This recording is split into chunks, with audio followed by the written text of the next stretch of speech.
All right, good morning YouTube. Once again, I'm on another road trip going down to Southern Illinois today to once again find more body panels. So I have been searching high and low for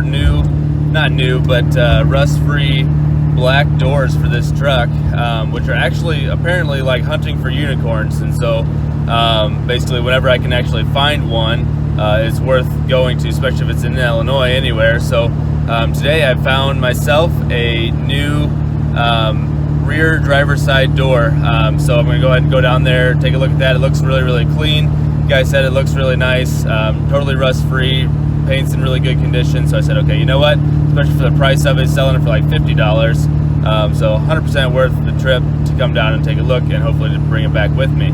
So while we're doing that, I figured, you know, it might as well be a good time to just have a little bit of a discussion about LB7s and kind of their horsepower capabilities.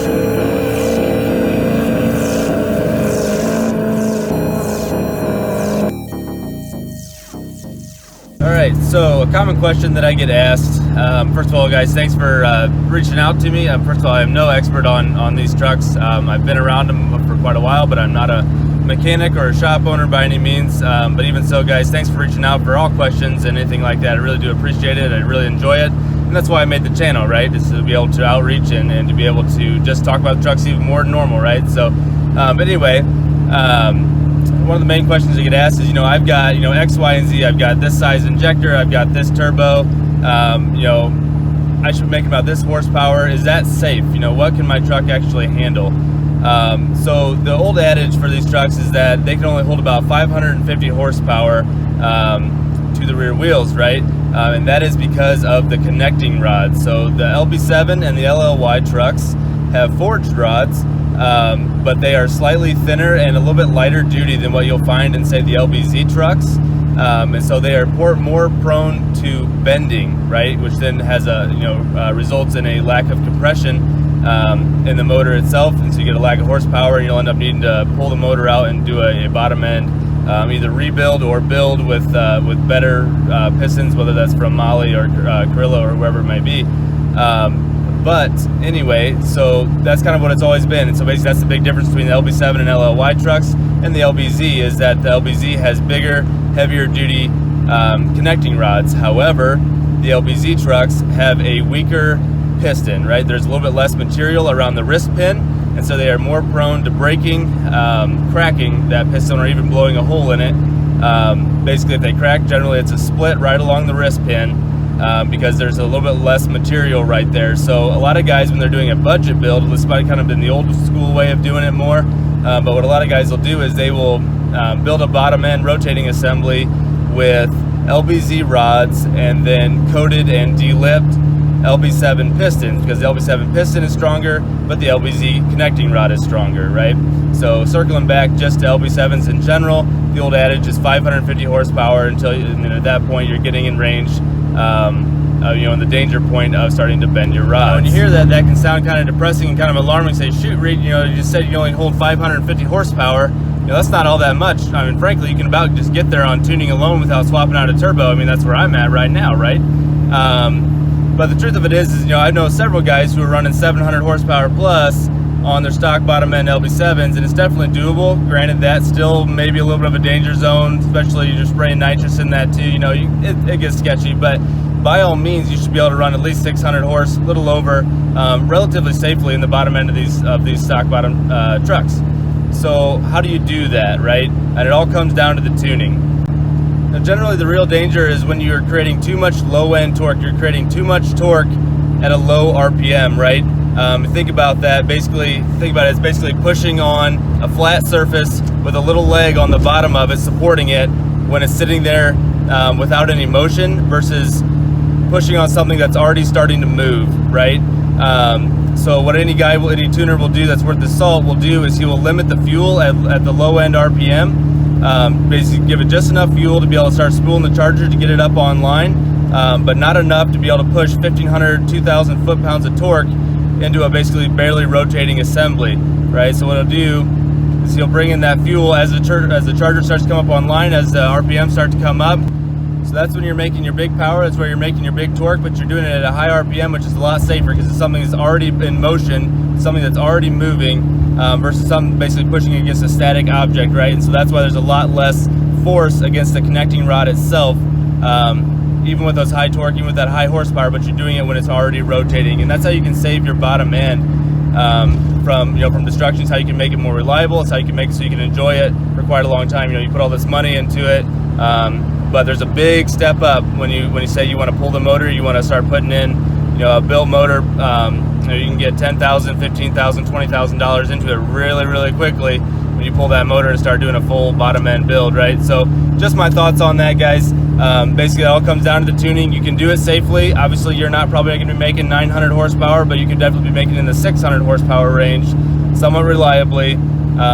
Basically, if you're working with your tuner itself, I would not just try to go get an off the shelf EFI live tune when you're doing that.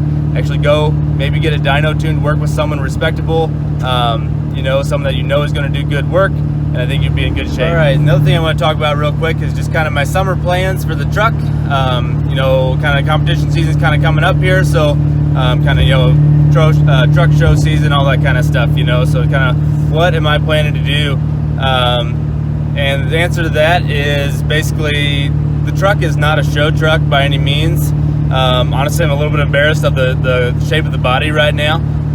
So that's why I'm working on getting new doors and that kind of stuff, but it's taking a lot longer than I want it to be able to get this done. But either way, as far as truck shows go, I might go to a couple of them kind of thing, but honestly this truck has no business right now being in a truck show. I will probably still go whether I take the truck or not, and at least enjoy the time, but I'm not sure that you'll actually see the truck posted up, engine bay opened up, that kind of stuff at a lot of truck shows, because it's just not a show truck right now, and hopefully someday it will be, but right now it's not. So that's the truth of that. But on the other end of that, guys, I'm hoping to be able to sled pull as absolutely much as possible, as long as the truck allows me to, and also my work schedule and family schedule and everything like that, so obviously that's more priority than truck pulling, but hoping to be able to do it quite a bit as I want to. So truck does need a couple things. Obviously I'm going to continue to work on the body here as I can, but more than that right now, I think the transfer case needs to be opened up and looked at, so that's going to have to happen somewhat soon. I need to be able to drop that and take a look at basically I know that the rear end output shaft bushing is shot, and I'm wondering if the actual shaft itself might be a little bit worn because of that too. Basically I'm getting kind of a weird clunking and chattering noise going on right back there. So basically that needs some investigation, and that needs to happen before truck pulling season for sure, So basically that's kind of short-term goals, but I'd love to be able to get out to some more drags racing stuff. I really enjoy that. I almost enjoy that more than sled pulling. It's a whole lot of fun, and you get to make plenty more passes than one. That's the only kind of the big kicker with sled pulling, is that you only get basically one shot. You spend all that time, spend all that amount of your money and your energy to go and basically get that truck ready to go sled pulling, and you only get one shot down the track, versus on a drag strip you can hopefully hot lap it as much as you want, as long as the truck will allow it. But my other goal for the truck this summer, we'll see if it happens or not, is I would love to put a different drop-in charger in it, right? It has been a stock LB7 turbocharger for basically its entire life. I've been having a ton of fun with it. It's mid to higher 500 horsepower with it. I think I'm kind of maxing it out about as far as I can everywhere that I can. But even so, I'm tapping into the very end of it, right? So if I could get into a drop-in charger, I absolutely will. Kind of been toying around, working a little bit with a different company. We'll see if that pans out for me or not. But that would be absolutely awesome. We will see. But that's the other goal for the truck, is if I can, I will move up. Now granted, that's going to put me into a different class for sled pulling, and I'm not sure how competitive I'll be there. Basically I've been running a true stock turbocharger class, right? So basically everything's fine on those trucks in that class, basically as long as it has the stock turbo in it. Obviously you're not hanging weights, you're not doing that stuff either, but the limiting factor is your turbocharger there. Whereas if I move up to work stock, basically it has to be a stock appearing charger, basically up to 66 millimeter compressor. So if I say drop in some sort of a 64 millimeter drop in, the truck will be cranking low 600s, yeah, that's great. Obviously, that'll be a fun truck to drive, whatever, and it might be somewhat competitive, but there are guys pushing 700 horse in that class, big, heavy trucks, very stout, very competitive. So I don't know how competitive I'll be there versus instead of being in the top 5 generally wherever I go with the stock charger class. It will probably be a little bit lower on the list, so we'll have to see what happens there, but either way, we'll see what happens. But anyways, guys, that's all I've got for this video.